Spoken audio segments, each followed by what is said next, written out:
নমস্কার জোহার। আমার এক কলিগ স্যাম্পোর্ট হসপিটালে ভর্তি ছিল, তাকে দেখার জন্য আসিছিলি। এই স্যাম্পোর্ট হসপিটালের নামে বিভিন্ন রকমের অভিযোগ আছে, বিভিন্ন লোকে যে জালিয়াতি করে টাকা নেই, ভুল ট্রিটমেন্ট করে। তাহলেও আপনি এটাকে ইগনোর করতে পারেন না, কারণ বিভিন্ন কারণে এটা ফেমাসও আছে।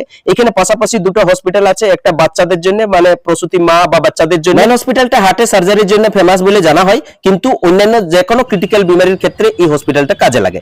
আপনি যদি এমার্জেন্সি কেসে আসছেন, তাহলে ডান দিকে যে গলিটা আছে যেখানে এই পোস্টারগুলো থাকে, সেইখানে গেলে এই এমার্জেন্সির এডমিশনটা এইখানটাতে হয়।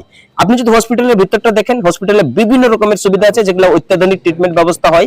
এইখানে পেশেন্ট নিজেই বেডটাকে উঠা নামা করতে পারে। বিলের এখানে কোনো মা বাপ নাই, তবে সার্ভিসটাকে যদি ধরা হয় তো অ্যাকুরেট সার্ভিস আছে।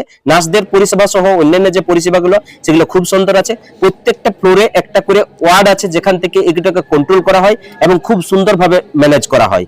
হসপিটালের বাঁ দিকে যাইয়ে আপনি একটা ক্যান্টিন পাবেন, যেখানে কম দামে খাবার পাওয়া যায়। সাধারণত 150 টাকায় একজনের খাবার হয়ে যায়।